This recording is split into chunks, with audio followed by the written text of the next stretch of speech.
Om Namo Bhagavate Vasudevaya. Om Namo Bhagavate Vasudevaya. Om Namo Bhagavate Vasudevaya. Srimad Bhagavatam, 6th Canto,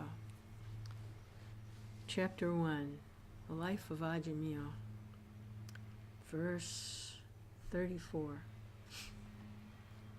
This is translated with commentaries. It's Srimad Bhagavatam, translated with commentaries by His Divine Grace A.C. Bhaktivedanta Swami Prabhupada, Founder Acharya of the International Society for Krishna Consciousness. And Ajamil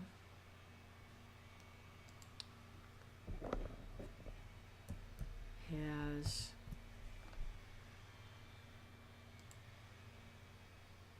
just been confronted with the Yamadutas. He's called out for the Lord, the holy name of the Lord, Narayan. Although he was not actually calling for the Lord, his intention was to call for his young son, whom he named Narayan. But nevertheless, the potency of the holy name is such, it's not different from the Lord. So the Lord's order carriers, his Lord's servants, the Vishnu Dutas, hearing the call, Narayan, have come there and intervened. They're stopping the Yamadutas from taking Ajamil to the lower planets for punishment for his sinful activities. And the Yamadutas are confused. They're not sure what's happened. They say this has never happened before. So they're asking the Vishnu Dutas who they are. So this is the Yamadutas speaking, text 34. The order carriers of Yamaraj said, "Your eyes are just like the petals of lotus flowers, dressed in yellow silken garments, decorated with garlands of lotuses, and wearing very attractive helmets on your heads and earrings on your ears. You all appear fresh and youthful. Your 4 long arms are decorated with bows and quivers of arrows, swords, clubs, conch shells, disc, and lotus flowers.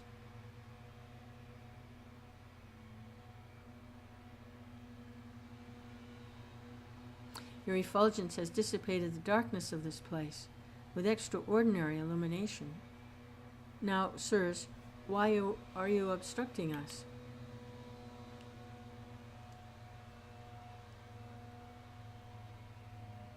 So the Yamadutas see that the Vishnu Dutas are very effulgent and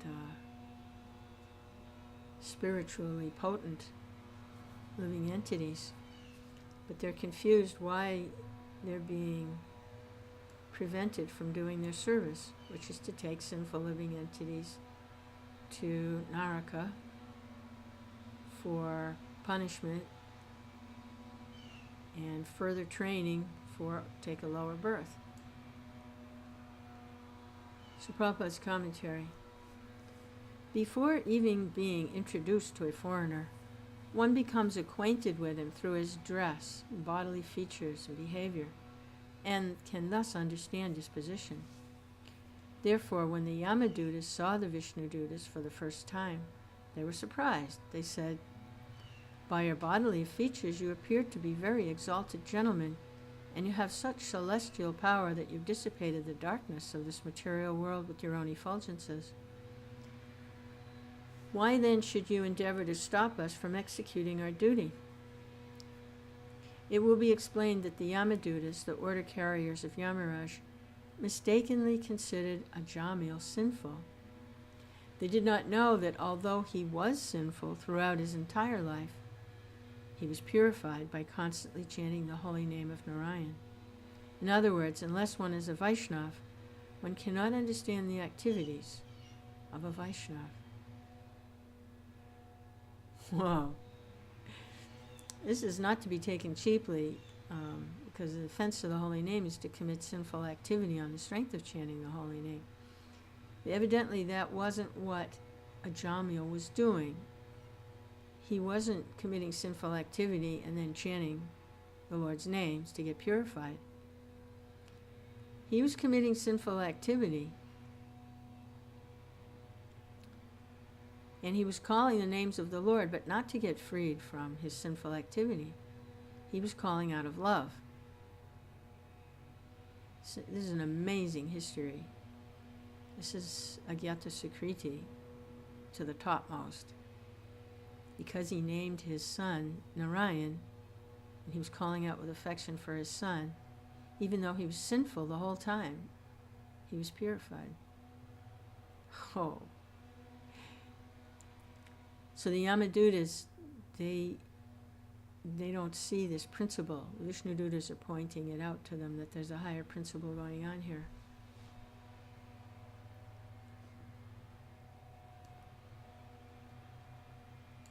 Incredible. And that's because we're not manufacturing these things. These truths, they are absolute. I'm just tapping into it. And this is the way Ajamil was tapping into devotional service to the Lord. It's not recommended that everyone do this. But this illustrates the potency of this science of bhakti. The dress and bodily features of the residents of Vaikuntha Loka are properly described in these verses. The residents of Vaikuntha, who are decorated with garlands and yellow silken garments, have forearms holding various weapons. Thus they conspicuously resemble Lord Vishnu. They have the same bodily features as Narayan because they have attained the liberation of Sarupya, but they nevertheless act as servants. All the residents of Vaikuntha Loka know perfectly well that their master is Narayan, or Krishna, and they are all his servants. They're all self-realized souls who are Nityamukta, everlastingly liberated. Although they could conceivably declare themselves Narayan or Vishnu, they never do so. They always remain Krishna conscious and serve the Lord faithfully. Such is the atmosphere of Vaikuntha Loka. Similarly, one who learns the faithful service of Lord Krishna through the Krishna consciousness movement will always remain in Vaikuntha Loka and have nothing to do with the material world. You're getting a little bit of a insight here into the Vaikuntha Loka planets. You can understand the consciousness of the living beings there. They're liberated souls, and they all have the same bodily features as Narayan. Forearms holding various weapons, and they're decorated with garlands and yellow silken garments.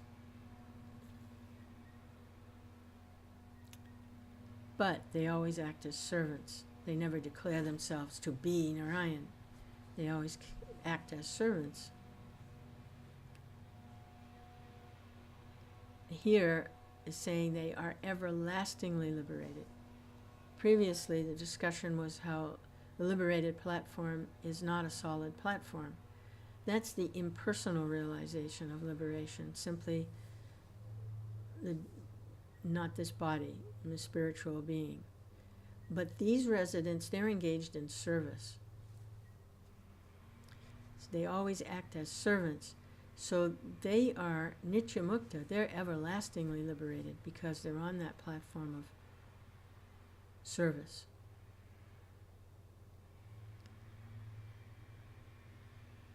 And that's the atmosphere of Vaikuntha Loka. They're solidly situated. And Prabhupada makes the comparison here that one who learns to serve Lord Krishna through the Krishna consciousness movement will always remain in Vaikuntha Loka, have nothing to do with the material world. And he said the temples were like Vaikuntha. They were Vaikuntha. He saw it. He was walking down the hallway in one of the temples. It's a little story, and devotees were running in and out of doors, someone carrying a typewriter, someone carrying flower vases, someone sweeping the floor. So everyone was busily engaged in serving the deities. The Prabhupada said, this is Vaikuntha.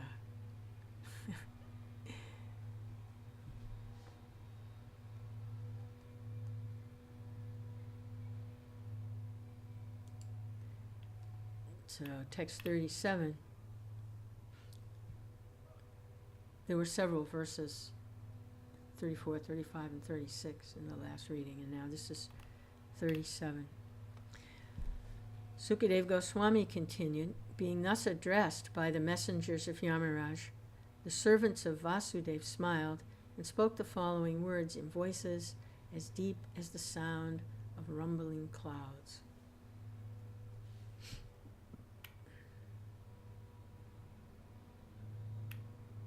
Yeah, so the residents of Vaikuntha have come to claim Ajamil as their own. They've come to claim him.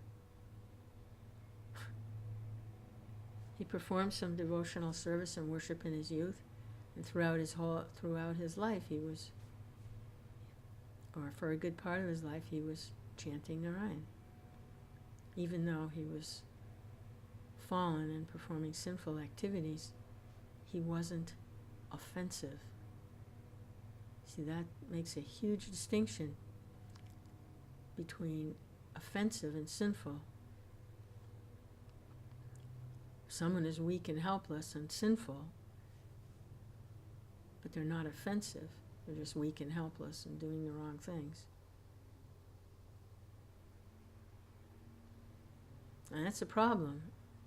And it does have to be given up, sinful activities.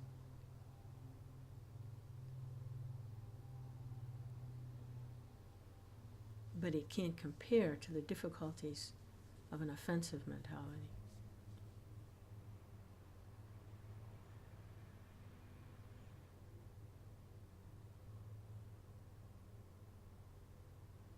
Offensive meaning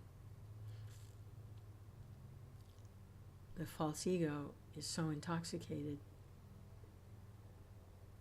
that the offense is to deny the servants of the Lord, to not offer proper recognition of the servants of the Lord.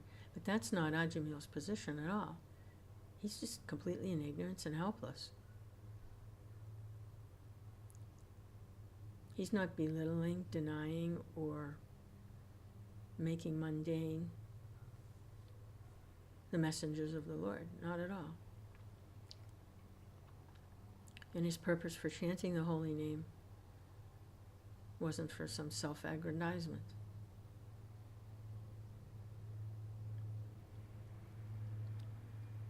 He was just in ignorance, plain and simple.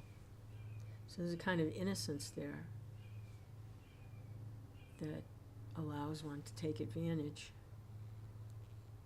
of the association of saintly persons if they have the opportunity. Sinful but not offensive. So Prabhupada's commentary, the Yamadutas were surprised to see that the Vishnudutas, although polite, were hindering the rule of Yamaraj.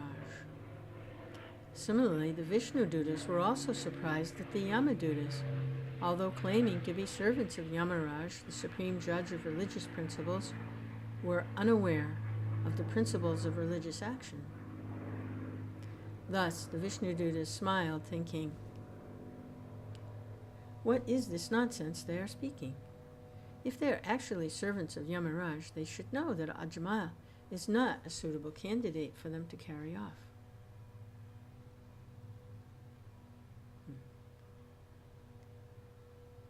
Interesting meeting here. Because they're all servants of great masters. The servants of Yamaraj are also, they're serving a great master. They're serving one of the Mahajans. And the Vishnudutas are serving the Lord. They're directly coming from Vaikuntha. So these are all engaged in their proper services to the Lord. So what is this discrepancy here? They're both wondering. Both the Vishnudutas are like, what are the Yamadutas doing here? And the Yamadutas are, who are these great souls? Why are they interrupting our service? Text 38. The blessed messengers of Lord Vishnu, the Vishnudutas, said, "If you are actually servants of Yamaraj, you must explain to us the meaning of religious principles and the symptoms of irreligion." In other words, do you know what you're doing? Prabhupada's commentary. This inquiry by the Vishnudutas to the Yamadutas is most important. A servant must know the instructions of his master. The servants of Yamaraj claim to be carrying out his orders, and therefore the Vishnudutas very intelligently ask them to explain the symptoms of religious and irreligious principles. A Vaishnava knows these principles perfectly well because he's well acquainted with the instructions of the Supreme Personality of Godhead.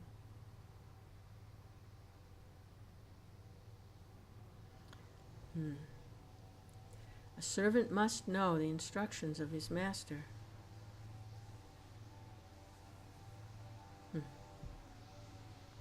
A Vaishnava knows these principles perfectly well because he's well acquainted with the instructions of the Supreme Personality of Godhead. The Supreme Lord says, "Sarvadhaman parityajya mamikam saranam vraja." Give up all other varieties of religion and just surrender unto me. Therefore, surrender unto the Supreme Personality of Godhead is the actual principle of religion. Those who have surrendered to the principles of material nature instead of to Krishna are all impious, regardless of their material position.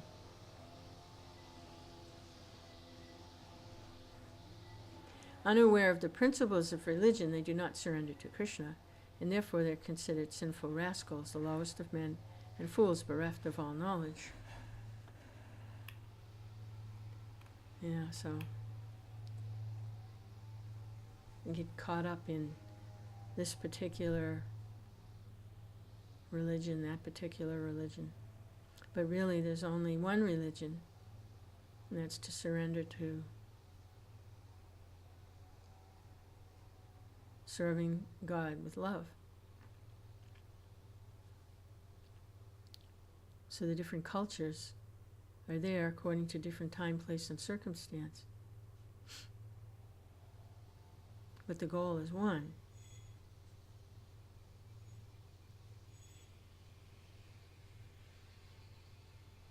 To enter into one's loving relationship with the Lord and leave the material universe altogether. Or remain in the material universe and engage in his service, so that pure devotees don't even ask to leave. Like Lord Chaitanya's prayer, life after lifetime after, just be engaged in your devotional service. Because wherever there's devotional service, there's Krishna. So, wherever there's Krishna, there's his servants and his devotees. So that means there's devotional service.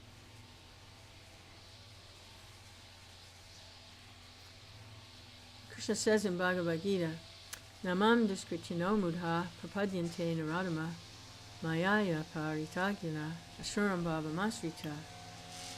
Those miscreants who are grossly foolish, lowest among mankind, whose knowledge is stolen by illusion, and who partake of the atheistic nature of demons, do not surrender to me. One who has not surrendered to Krishna does not know the true principle of religion, otherwise he would have surrendered.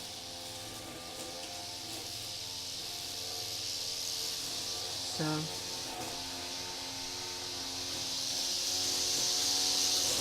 lowest among mankind, knowledge stolen by illusion, partake of the atheistic nature of demons, do not surrender unto me.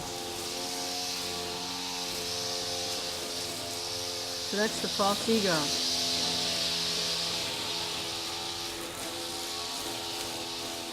And the whole material creation is there to facilitate living entities who do not want to surrender to Krishna, want to exercise a minute independence by choosing not to surrender to Krishna.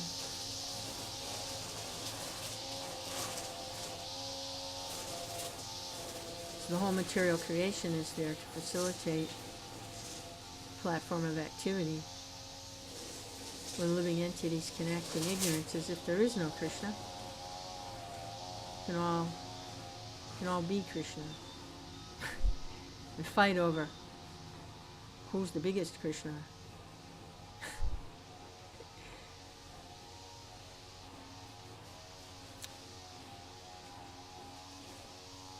So one who has not surrendered to Krishna does not know the true principle of religion. That's the purpose of religion, is to become Krishna conscious.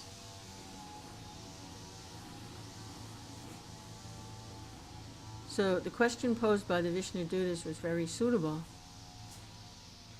One who represents someone else must fully know that person's mission. The devotees in the Krishna consciousness movement must therefore be fully aware of the mission of Krishna and Lord Chaitanya. Otherwise, they'll be considered foolish. All devotees, especially preachers, must know the philosophy of Krishna consciousness so as not to be embarrassed and insulted when they preach.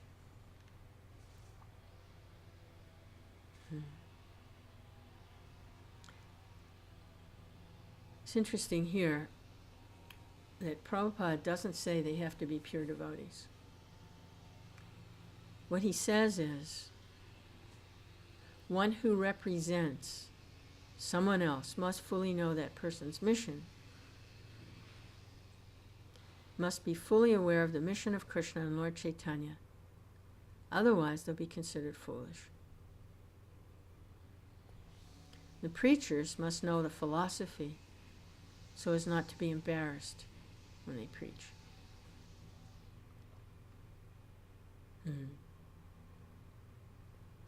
They must know fully the spiritual master's mission.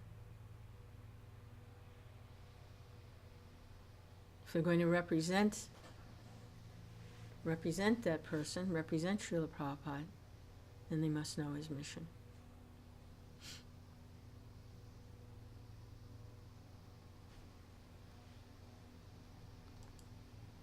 Text 39.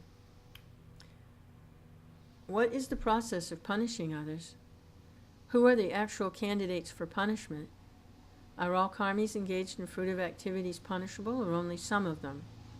So the Vishnu Dutas are asking some tough questions to the Yamadutas.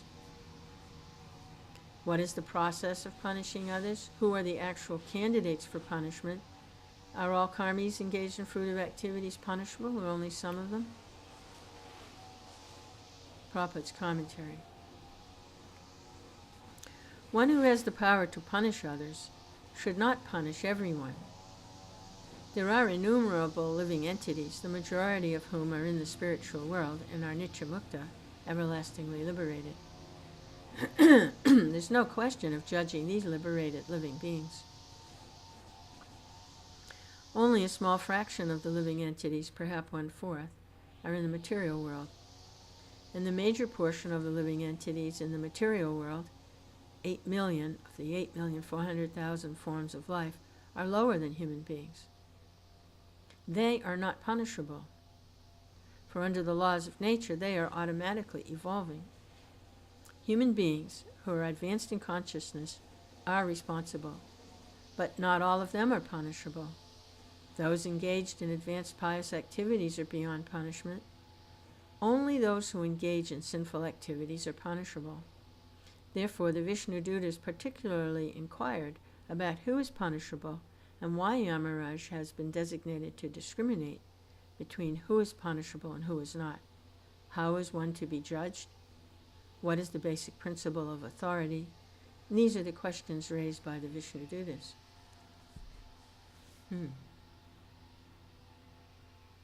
Okay, clearing that up. Out of 8,400,000 forms of life, 8 million of them are lower than human beings, and they're not under the jurisdiction of Yamaraj. They're automatically evolving in the cycle of birth and death. And of the 400,000 human beings, not all of them are punishable, because some of them are engaged in pious activities, which makes them beyond punishment, which is one of the reasons people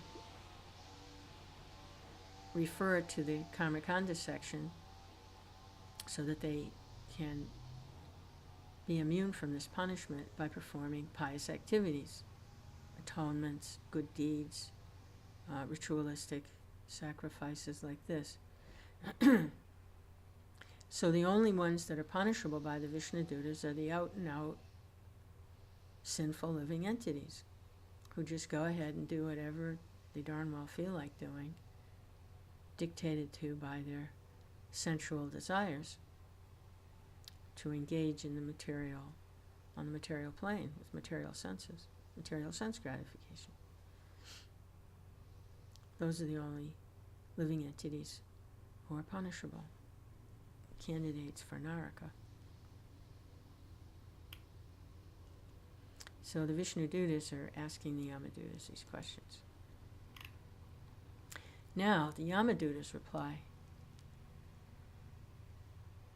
that which is prescribed in the Vedas constitutes dharma, the religious principles. The opposite of that is irreligion. The Vedas are directly the Supreme Personality of Godhead Narayan and are self-born. This we have heard from Yamaraj.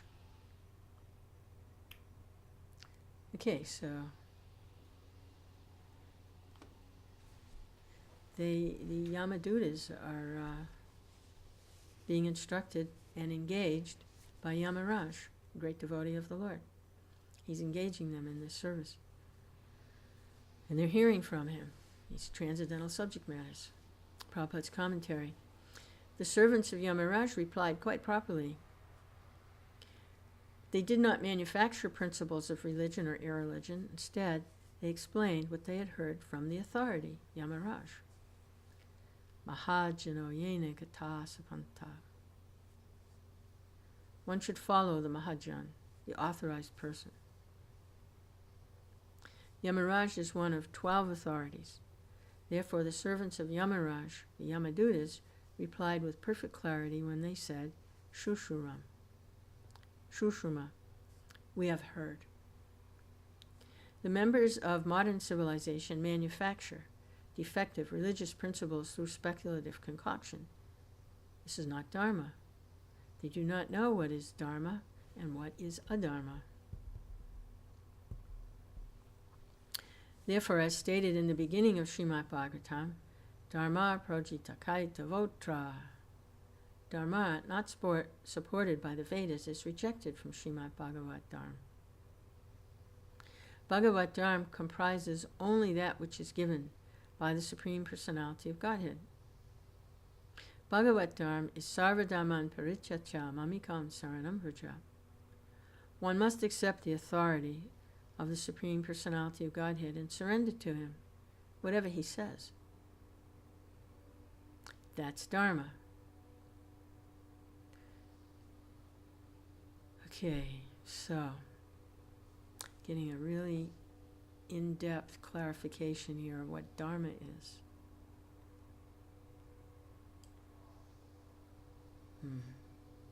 So the Yamadutas, they replied properly because they simply repeated, without changing, what they'd heard from the authority. And what they heard was that which is prescribed in the Vedas is Dharma, religious principles. The opposite of that is irreligion. Pretty simple, not complicated. That's the authority of the Vedic authority. And why? Because the Vedas are directly the Supreme Personality of Godhead Narayan and are self-born. This was the instruction of Yamaraj to his servants, his subordinates, that this authority comes directly from Krishna, and what is written in it is Dharma, religious principles. And here Prabhupada is explaining that it's very popular in the modern civilization to speculate on something and then create some sort of a religious prescription. It's not Dharma. They do not know what Dharma and what is adharma. Therefore, as stated in the beginning of Srimad Bhagavatam, Dharma not supported by the Vedas is rejected from Srimad Bhagavatam. Srimad Bhagavatam comprises only that which is given by the Supreme Personality of Godhead. Bhagavatam is Sarvadharman Parityatya, Mamekam Saranam Vraja. One must accept the authority of the Supreme Personality of Godhead and surrender to him and whatever he says. That is Dharma. Arjuna, for example, thinking that violence was adharma, was declining to fight. But Krishna urged him to fight. Arjuna abided by the orders of Krishna, and he is actually a dharmi, because the order of Krishna is dharma. Krishna says in Bhagavad Gita, Vedascha Chavara Hameva Veja, the real purpose of Vedic knowledge is to know me. So there it is, in the nutshell. The real purpose of Veda knowledge is to know me.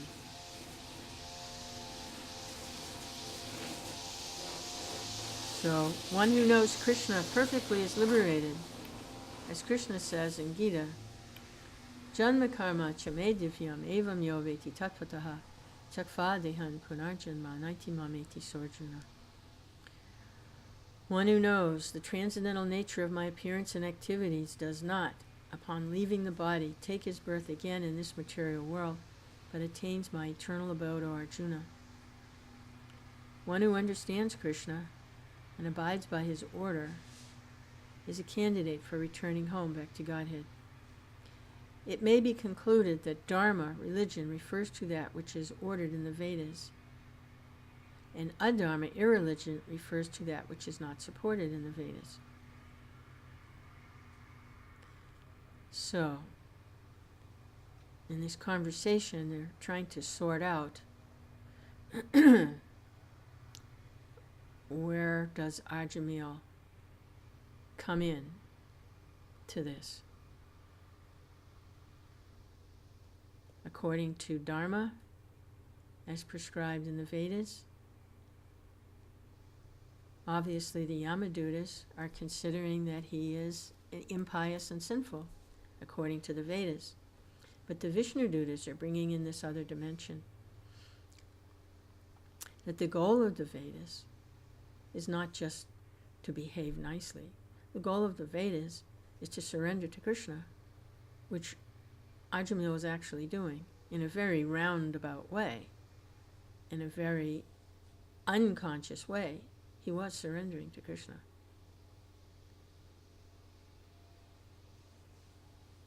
by calling out the holy name of the Lord, which is devotional service. And Prabhupada compares here Arjuna's dilemma in that he was being required to fight, and he was considering performing that violence to be adharma. But Krishna explains the purpose of dharma. The goal of dharma is to surrender to me, and I'm asking you to fight. So, sarvadhaman parityajya mamekam saranam vraja. Give up all varieties of religiousness and just surrender to me. That's the goal of the religiousness, is to surrender to me.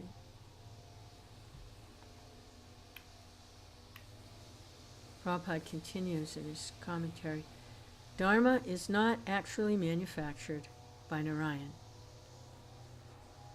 As stated in the Vedas, Asya mahato bhutasya nishvashitim etad yad rigveda iti. The injunctions of Dharma emanate from the breathing of Narayan, the Supreme Living Entity. Narayan exists eternally and breathes eternally, and therefore Dharma, the injunctions of Narayan, also exist eternally.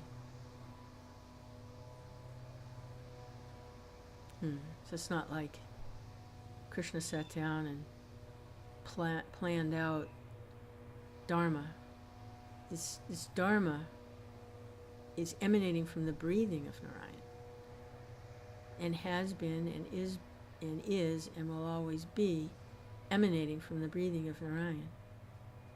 Exists eternally, just as the Lord exists eternally with the Lord. Srimad Acharya, the original Acharya for those who belong to the Madhva Gaudiya Sampradaya, says, the transcendental words of the Vedas emanated from the mouth of the Supreme Personality of Godhead.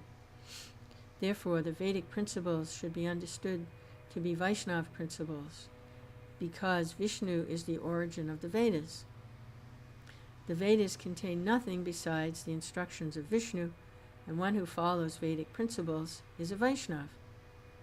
The Vaishnava is not a member of a manufactured community of this material world. A Vaishnava is a real knower of the Vedas, as confirmed in Bhagavad Gita. Vedaischa savarahameva beja.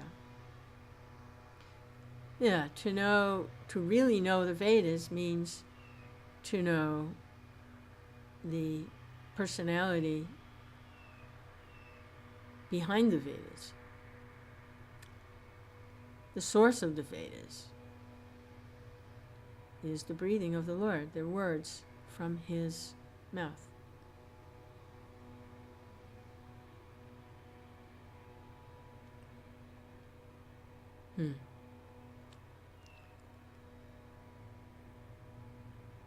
So people approach the Vedas for many different reasons, and they miss the point. Approach the Vedas, like the Karmakanda section, to get free from sinful reactions.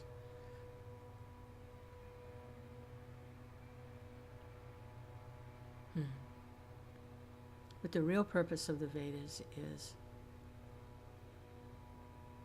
Vedaischa savarahamiva beja. Krishna, the originator of the Vedas. And Prabhupada segued into that when we were discussing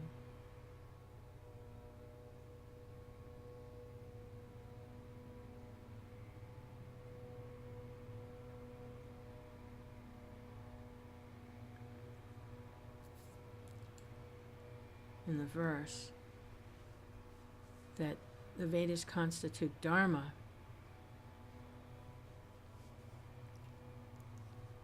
or religious principles, and they're directly the Supreme Personality of Godhead, Narayan, and our self-born. It's an absolute nature there.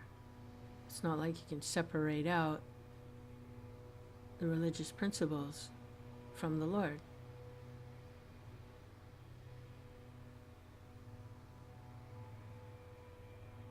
They're emanating from the Lord, religious principles.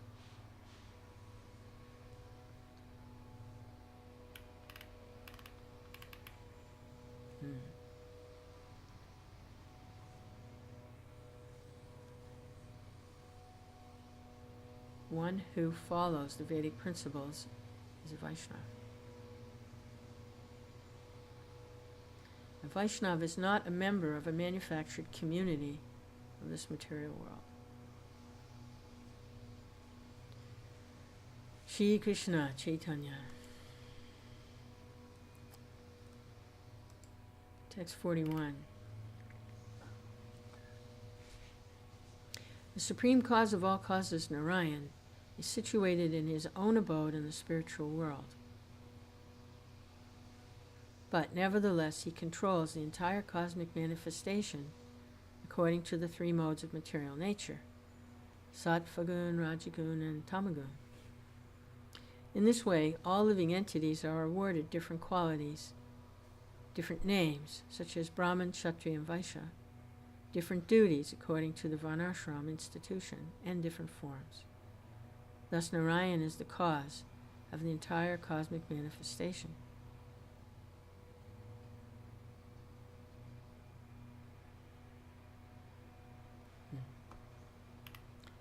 Prabhupada's commentary. Vedas inform us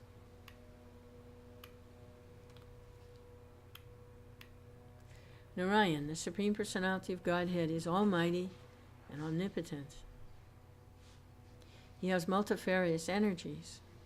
Therefore, he is able to remain in his own abode and without endeavor supervise and manipulate the entire cosmic manifestation through the interaction of the three modes of material nature, Sattva-gun, Rajagun, and Tamagun.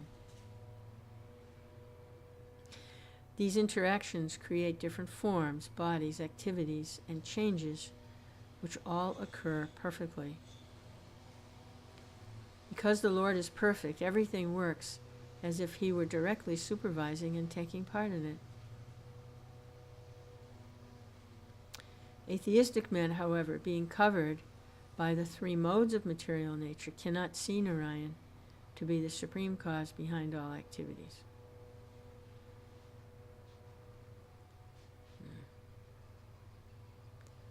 So that's what I say, he's the supreme controller. There you go. He is controlling by he has multifarious energies. So he can remain in his own abode, in his pastimes, and without endeavor supervise and manipulate the entire cosmic manifestation through the three modes of material nature.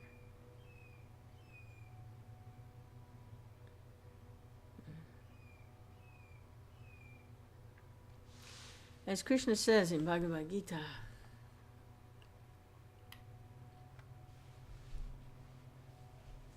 deluded by the three modes, the whole world does not know me, who am above the modes and inexhaustible. Because unintelligent agnostics are mohita, illusioned by the three modes of material nature, they cannot understand that Narayan, or Krishna, is the supreme cause of all activities. As stated in Brahma Sanhita, Ishvara Parama Krishna, Satchidananda Vigraha, Anadir Adi Govinda, Sarva Karana Karanam. Krishna, who is known as Govinda, is the supreme controller. He has an eternal, blissful, spiritual body. He is the origin of all. He has no other origin, for he is the prime cause of all causes.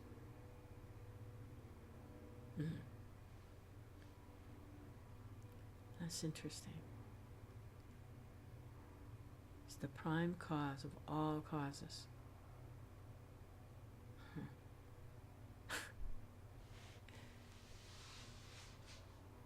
It's kind of futile to go up against that, isn't it?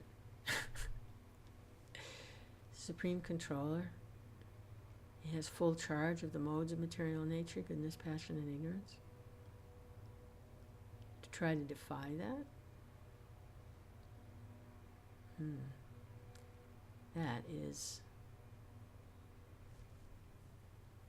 illusion and madness, which just further entangles that living entity who develops that defiant consciousness, further entangles them in the modes of material nature. It's like the Chinese finger puzzle. You ever seen those when you were little? It's like a little tube. It's like woven straw or something like that. And you put your fingers in, and the harder you pull, it tightens around your finger, so you can't get out. If you pull, you can't get out. Pull, you can't get out. So the way you have to do it is very gently keep it from stretching and then slide out. So very gently take shelter of the Lord. But this struggling with the modes of material nature is futile. Krishna is the supreme controller. There's no way out except surrender to Krishna. There's that story about Tar Baby. Tar Baby has a big false ego. I'm somebody really important. I'm not Tar Baby, Brer Rabbit. This is a little forest story. Brer Rabbit is very egocentric, not spiritually aware, materially. The forest is his domain. Everybody needs to offer all their respects to Brer Rabbit. He's like a holier-than-thou, puffed-up, false ego type character. Very foolish. And all the forest animals know, and they think it's funny. So they decided to play a trick on him one day. And Brer Rabbit's hopping down the road. And what they did was they made it look like a baby made out of tar. So tar it's very hard to, if you touch tar, you're stuck. You can't, if it gets on anything, you can't get it off. It gets on your clothes or your skin. It's very adhesive, tar. So they made a baby that looked like tar. It was made out of tar, looked like a baby. Brer Rabbit is walking down the path, and they placed it on the side of his path, sitting there like it was a living entity sitting there. And Brer Rabbit, in his foolishness, in his condescending way, says, "Good morning." And of course, it's made out of tar. It didn't respond. Brer Rabbit stops. He turns around. He says, "I say good morning." There's no response. He says, "I'm going to try this again. I'm going to go back down the path, and I'm going to walk down here again. And when I come down and I say good morning, you're going to say something back to me. Right? Let's try it again." So, because this is his false ego, he needs to always have his false ego pumped up like this. So he walks down the path, and like it was the first time. Of course it wasn't, but he's take two. He sees the rabbit baby made out of tar. Says, "Good morning." There's no response. Now all the forest animals are watching, and they're having a good chuckle quietly. They don't want to expose their trick. And Brer Rabbit's getting angry now. He was attached to having someone kowtow to him. When he said good morning, they have to say good morning back. So he says, "Now look, we're going to try it one more time, and you're going to get it straight. You hear me? I'm Brer Rabbit, and when I say good morning to someone, they say good morning back to me. Do you get it? They're going to say good morning back to me. There's just no way getting around that. They're going to say it.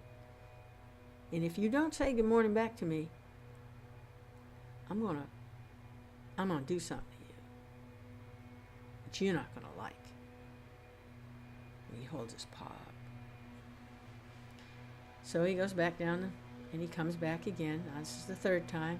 Nice day. Hey, good morning. Nothing from the tar baby.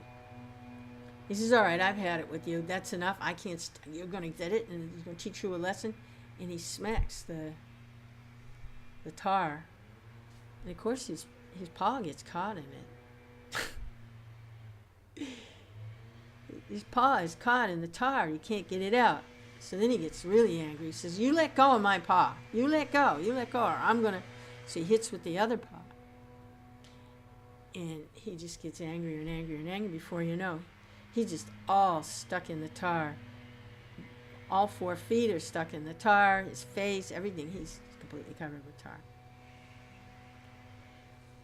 So, that's what happens to the living entity functioning on the platform of false ego. And try to control the situation, try to control others, get frustrated, and just become more and more entangled to try to make things go the way you think they ought to go.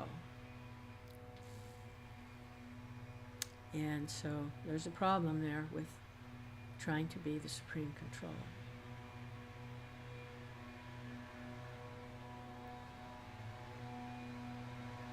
And things can get quite out of hand for everyone. Like we can see this attitude toward just about everything right now throughout the world, trying to control everything, trying to control nature. Put one pesticide on, and then another pesticide, and then another herbicide, chemical fertilizer, trying to control everything. And it's just like Brer Rabbit getting caught in the tar. It's just getting worse and worse and worse.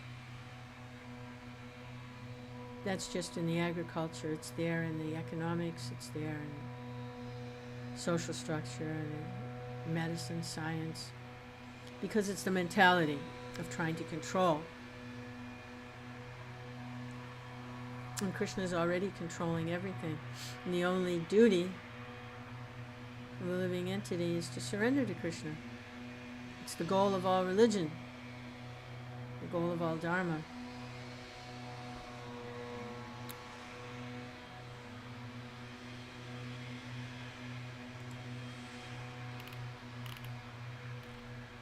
Text 42.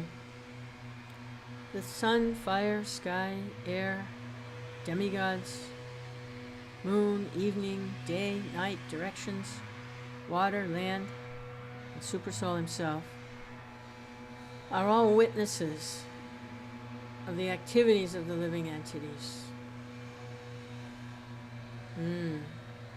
No hiding from Krishna.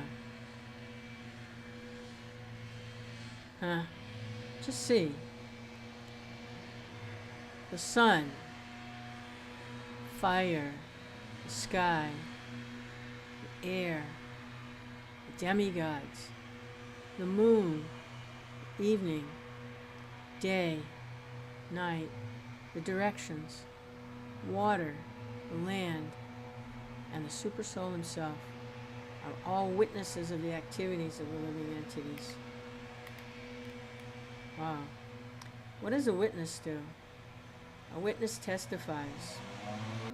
A witness testifies to the activities.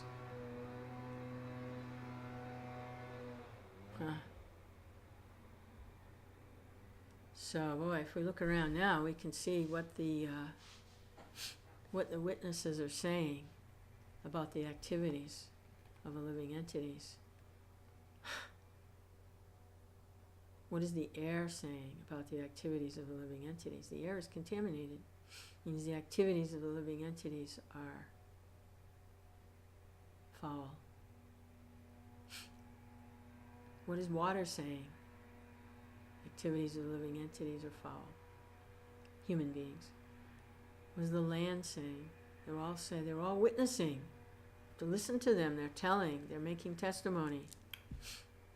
They're testifying to the activities of the human being. All this pollution and contamination is a testimony. Prabhupada's commentary. The members of some religious sects, especially Christians, do not believe in reactions of karma. Once, we had a discussion with a learned Christian professor who argued that although people are generally punished after the witnesses of their misdeeds are examined, where are the witnesses responsible for one suffering the reactions of past karma? To such a person, the answer by the Yamadutas is given here.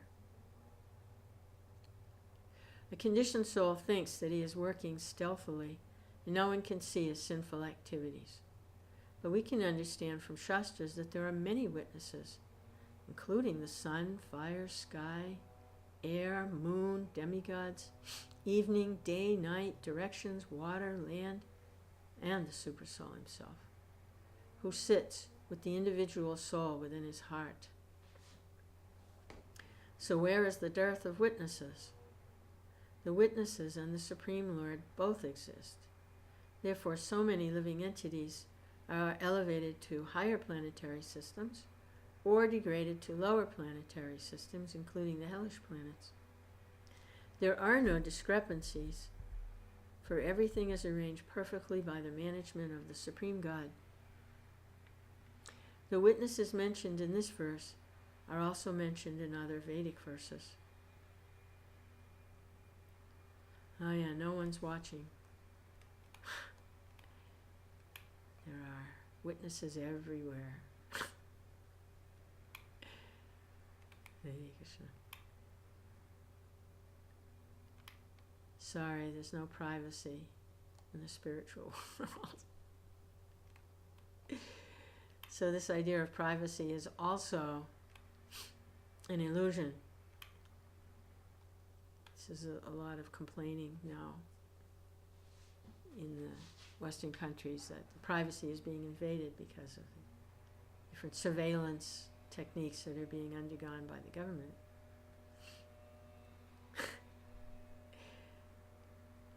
That's because you don't trust the government. Why are they going to use everything against me unjustly? So there's some justification for being leery about that kind of surveillance. But the principle of surveillance is there. There is no privacy. It's an illusion. Everything is an open book. Hare Krishna.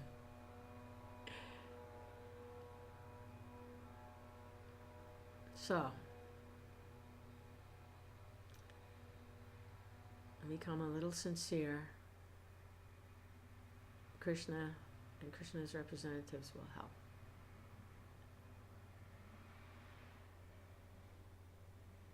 And the witnesses will have nothing but good things to say.